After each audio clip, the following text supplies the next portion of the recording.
So tell me, what was the average amount of rehearsal time? Oh, it was in the afternoon as soon as the show was over, which I think was, let's see, 2:30.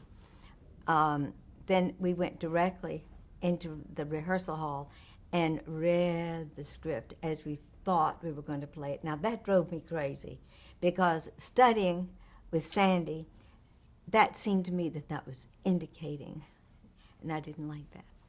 I was not a good reader at that time.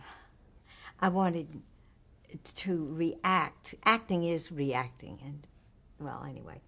Then I would go home and study, and I would get up at 6, I guess, to get at the studio at 7:30. It used to be 7:30 at that time.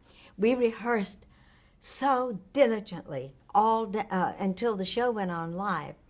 We had a big rehearsal, then we blocked it, then we had a rehearsal on the set, and then we had a dress rehearsal, which was exactly like air. And then we did the air show. And we got our notes, and Ted Corday, when he'd come up and he'd say, "That was not good. You've got to do better than that.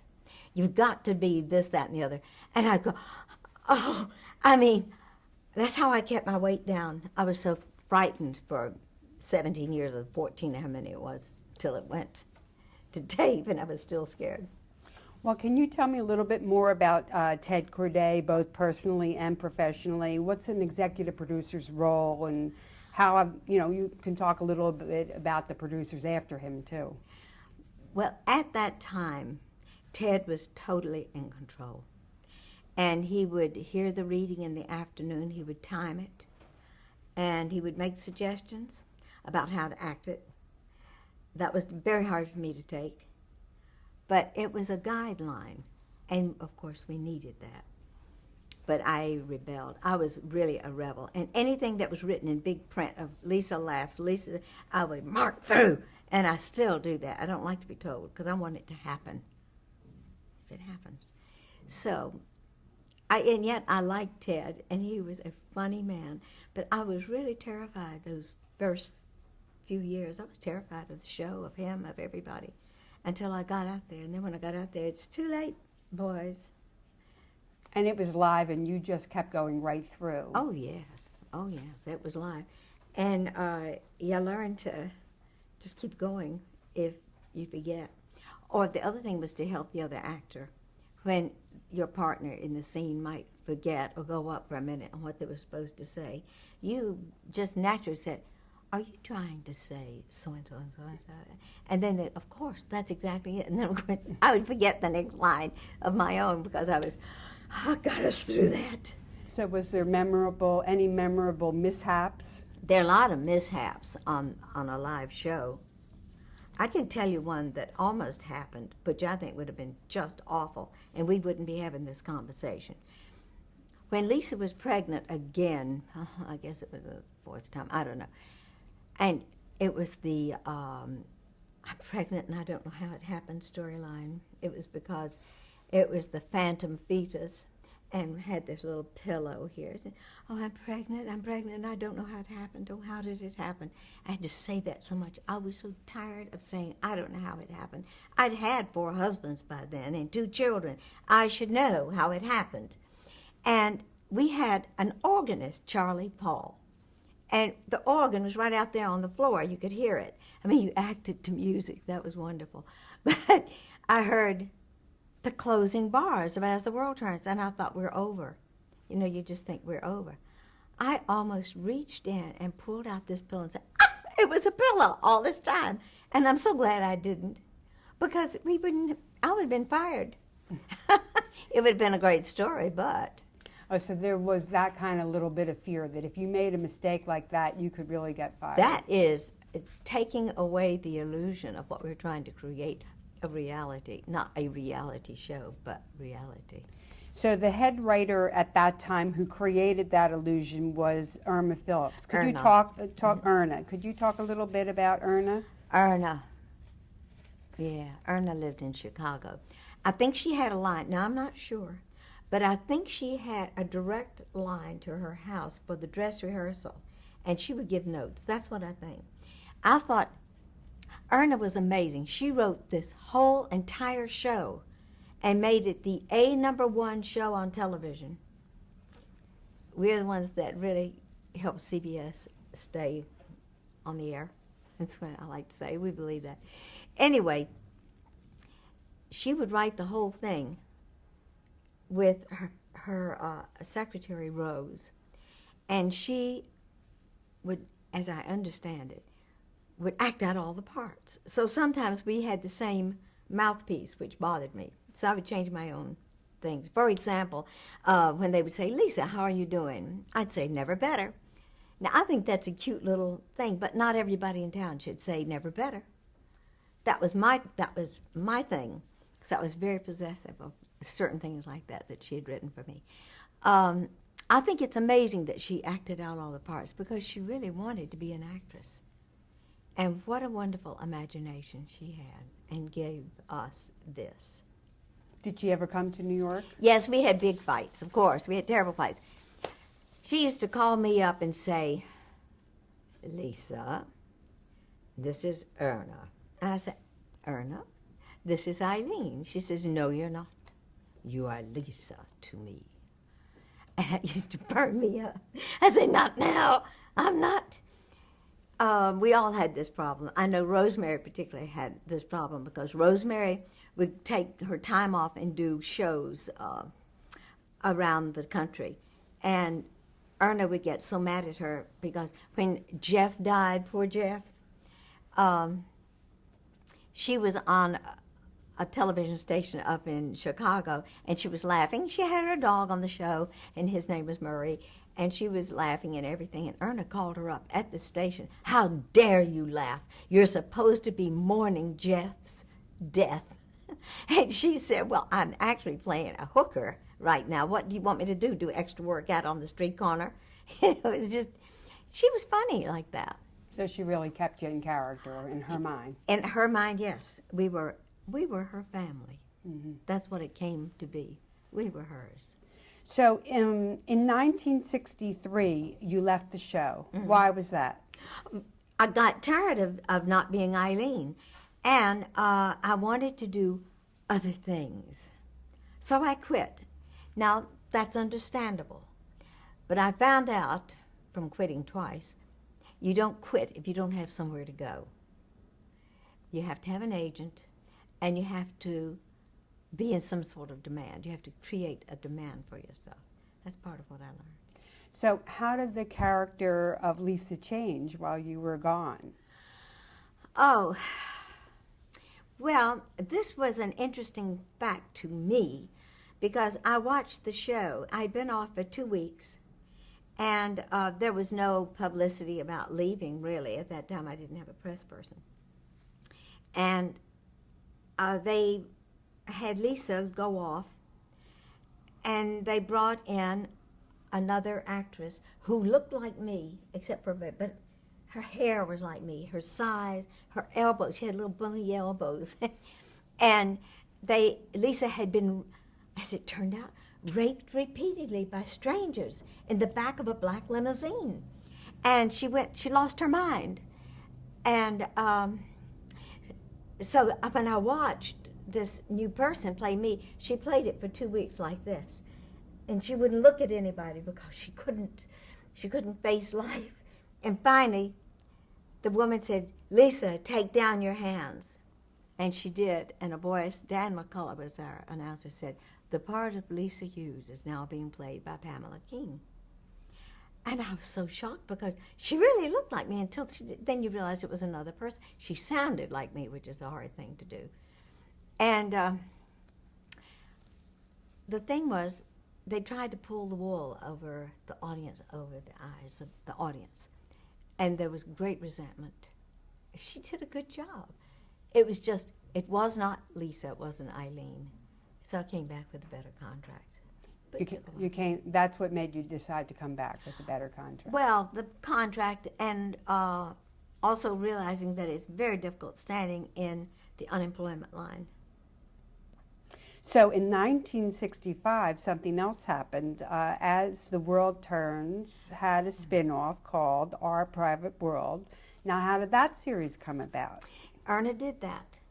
That was one of the things. She said, if you come back, I am going to develop a show for you. And it will be on nighttime, and that's what you want. And it will be called The Woman Lisa. I was, excuse my phone, I was thrilled about this. And of course I came back because that's what I wanted. But as it turned out, by the time it finally aired, they changed it to Our Private World. And Erna had quit the show. She quit writing. She was annoyed. And you know why it didn't go? I'm so sorry about my phone ringing. The reason why it didn't go is because we were on Wednesday night and Friday night. And on Wednesday night, we were on at 9:30. And Friday night, we were on at 9. So when people would turn on Friday night, they had missed it, or something like that. Yes, they missed it, and they turned in just to see the credits going. And people got tired. They said, well, I can't keep up with this. I don't know when to watch.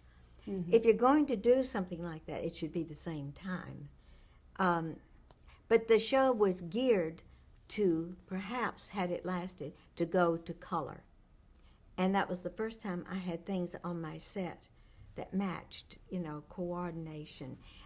Because Bob and Lisa in black and white, we had an orange chaise, and we had pale pink things on the bed, the two beds, twin beds, nobody had a double bed. And nothing matched, but it looked fine in black and white. So what did they actually do, though, to make it good for prime time, and what was the show about? You know, how was Lisa involved, and what was the story? She leaves Bob, she gets on a train, and this happened on the daytime show. Lisa is saying goodbye to everybody and gets on the train, and they say, follow the adventures of Lisa Hughes in Chicago. And then that night, when it came on, and this had been taped now, Lisa was on the train, that same train. She takes off Bob's ring and throws it into the ash can. I think it's very important to say at this point, the shows were so believable at that time. People thought it was really happening. They thought this was really happening to us. And they saw, well, I got a letter. I got many letters, tons of letters. But one said, my husband and I are so distressed about you leaving Bob that we got on the train from Rockford, Illinois into Chicago, and we went through every ash can on the train to try to find your ring and send it back to you because maybe you go back to Bob. Is that amazing? It's totally amazing. So who did you meet in Chicago? Oh, I met the Eldridge family. And, this is so funny to me. Nick Costa played one of the John Eldridge. And, darling man played the other one, Tom. Anyway, the idea was, Erna's idea was to bring those characters onto the daytime show, have the daytime shows go. It's what they're doing now. It's taken all of these years from crossing over from one show to another. That was her idea, and when they didn't follow it, she quit. Well, anyway, so I married John Eldridge, and then many years later, I guess you're going to ask me later on when the show folded, and I went back to As the World Turns. They did bring on John, and I don't know. I'm totally confused about all my husbands. Who knows? Who cares? But this was, in other words, it was about the Eldridge family, and yes. then when the and not about me. And then when it didn't really work, I was very upset because I really didn't have anything to do. I hate not having something to do. So just in terms of comparing the production schedule on Our Private World with working on As the World Turns, was it a totally different production schedule in terms of your whole lifestyle? Not really. It's just seemed to take longer. Mm-hmm. It was, it was a half-hour show, but it just took longer. Oh, and I got to work with Geraldine Fitzgerald. And that was, I liked her. She was a nice lady. Was there anybody else in that cast that you liked very much? Well, Geraldine and Nick Costa. Nick Costa. Oh, did you know, did we talk about this at all? In the beginning, in '61, I was doing the live show of As the World Turns, and I was doing the matinee companies of Who's Afraid of Virginia Woolf. See, because I like to keep busy. And then at night, I did the Fantastics every night. So that was quite a day to go through. How did you manage that? I was young. That's my only explanation. And I had the will to do it. And I loved playing Honey in Virginia Woolf with Elaine Stritch. And then later on, Hala Stoddard came in. It was just a long run, and it was good. But it was very hard. That's why they had two casts, one in the matinee company and one at night. It was just too draining. And but of course, it was draining for me. Helen Wagner helped me with this.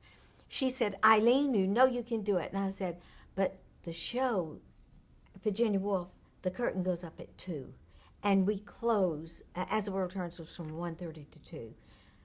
She said, you can get over there because our show broadcast from Grand Central Station. I don't know why, but that's where it was for a time. And there was a shuttle. And she said, you just get on that shuttle. Here, she had a stopwatch. Let's go. Let's run as soon as we're over As the World Turns. Run downstairs. Jump on the shuttle train and go across, because it went directly from there to 41st Street.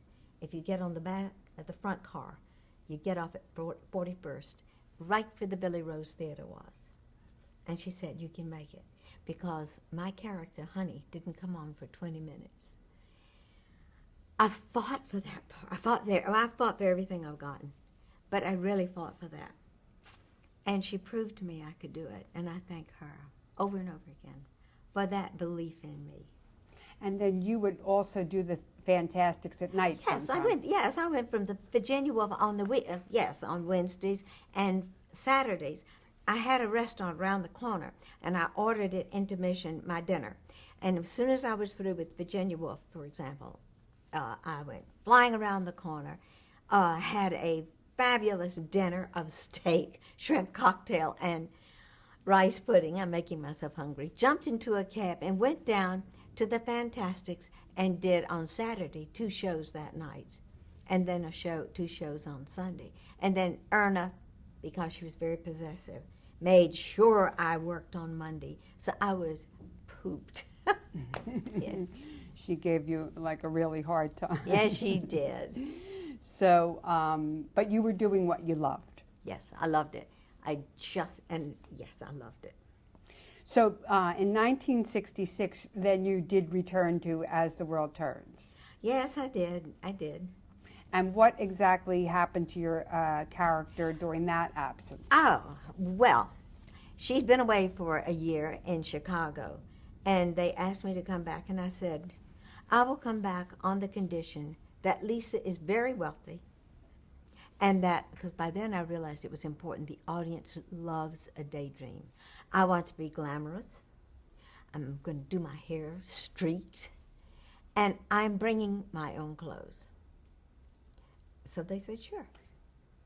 And who was playing Tom at that point? Oh, Lord. Is it Richard Thomas? Well, Richard Thomas was one of my Toms. He was, but I think I had another. I had Paul O'Keefe, who had been on the Patty Duke show. And I remember slapping him. I had to slap Tom, and I had to give him a big like that. And he had braces back then, and they were held together, little rubber bands, and he had on contact lens. And I saw those rubber bands fly out and the contact lens go, and I thought, I have killed him. I have killed him. Well, you did something else at that point. How much publicity did soap stars receive at that time? I had my own press agent. I had a lot of press. I believe in a press agent. I think it's very important. And what did the show think about you doing that? Doing what? Having your own press agent. Oh, I don't think they liked it, but you know, love me, love my press agent. And but now it's everyone has a press agent. Of course. But you were one of the first. Is Yes, that I right? was. I was. I think Rosemary had her own press agent, and I had mine. I think we were the only two at that time. So, actually, then in 1970, you did something else that was unheard of. You got yourself a grandma clause. How did that come about? Well, they were growing up Tom too fast, and he was beginning to fall in love. And by then, was it Peter Gallman? I think it was.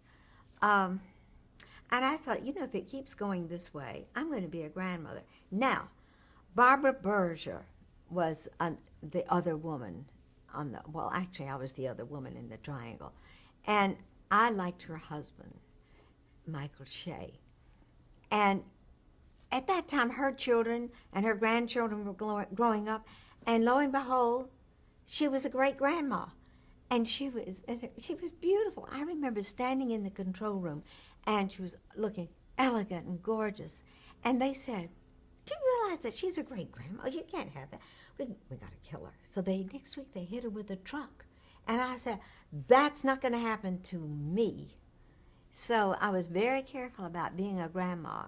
And I put that into my, Erna was writing then at that time. And she says, "No, if I want you to be a grandmother, you will." And I said, "No, I haven't signed the contract. It's right here on the desk.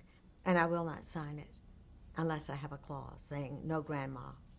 So I had that for about 15 years. So when Tom and Margot were going to have a baby, they ended up not having the baby? Well, yes, but that wasn't because of the grandma clause. Mm. I had come back. I had quit the show in '83 and was gone for a year or more. And this is something I want you to know. I was in California. I read in the paper, just is that funny thing that happened. I read in the paper the synopsis of the show, and I wonder what's happening As the World Turns. Oh, they're going to kill Lisa. It was played by Betsy von Furstenberg, and I think she wanted to leave. And so they thought, well, we'll just kill Lisa. And I called up and I said, "I'll come back and die," because I don't think anybody would believe Lisa's dead unless I do it. They said, okay. So I kept my house in California. I had an apartment in New York, and I was bi-coastal for a while. And then I realized it's a good thing. So I sold the house, got rid of the house, and bought a house in Connecticut. Now, where was I going with this? Well, I mean, it was just interesting. I just wanted to let you know that. No, that actually was something. Oh, the grandma clause. Oh, yes. So when Tom and Margot, it had to be written in the script that Margot had promised Tom that she would not be on the police force during her pregnancy. Well, she had to do it because Greg Marks at that time was my son, and he wanted to go back to California and live and do his thing. By the way, he has a gorgeous voice. And so when he left, they made it because she had lost the baby, because she had gone back to the police force and she was in a terrible accident. And it made him furious, and they couldn't live with the loss of this baby that they wanted so much. The audience blamed me because of my grandma clause. I didn't have that clause anymore. In fact, I got such threatening mail saying, if it's because of you and your conceit that you should have a grandma clause, you are a baby killer, and we're coming to get you. I had letters like that from all over the country. They came by the hundreds. And I had a very cute driver who was, he said, "I think you need a bodyguard." And that was one of his jobs. So he became my personal bodyguard. So I had a press agent and a bodyguard and 3 dogs. So because of the threats, you needed the bodyguard. Oh, it was bad. That's amazing. Yeah. That was the second time I had this, though. I'd had threats before when I was trying to break up Bob and somebody. So just tell us a little bit about how you really got into playing Lisa over the years. Did you have certain things that helped you to be Lisa once you had the camera started to roll? Did you like to wear certain perfume or certain clothes or anything like that? Lisa liked sexy perfume. There was a time when I really could separate myself from Lisa. That's why I like doing those other parts, because they were so different at the same time. But as she wore Quadrille by Balenciaga. I think that's sexy. And that's what she wore. That's what I wore. And I also wore Fracca, which is a gardenia. They're total ends of the pole. They're total different scents. But those were the two that I wore as that character. But as myself, then I got so I wore it too. I thought, she's got good taste. So, just you mentioned getting the mail, but I'd like to know what kind of fan mail you got over the years. You played a vixen. Did you get other negative mail because I of got that? hate mail. I got terrible mail. I got threats, and I got serious threats. And in fact, when I was doing, in '65, I believe it was, I was doing the the Thanksgiving Day parade. I was the sweetheart of the parade. I remember the float was with a big heart, and it was all of flowers. It was beautiful. It was pink and white. And they were very much afraid suddenly for me to be on that float because of the threats were so bad. So there were police running all around and keeping people from, but also the audience was very open in their love for Lisa. So that was a great love-hate thing. It was absolutely amazing. So the fact that you mentioned this about the couple looking for your ring when you threw Bob's ring away, but the truth is that the fans really had trouble separating Eileen Fulton from Lisa. Oh, yes. They couldn't cross that. That's an amazing thing. Well, that's because when I was first on the show, really being conniving, and I was first, this is an old story, but I was first recognized as a human being walking down the street. I was in front of Lord and Taylor's, and a woman came up to me very well dressed, not a crazy, very well dressed, a Chanel suit before they copied Chanel. And she said, "Aren't you Lisa?" And I said, "Oh yes, that's the part I play." And I thought, she wants an autograph, my first autograph. And I opened my purse to get out my Tiffany pen, and she said, "Well, I hate you, pop!" And she bopped me one. So, how did these fans react to your absences? They were livid. They felt that they had been betrayed, and they couldn't stand when other people came on as good a jobs as they did.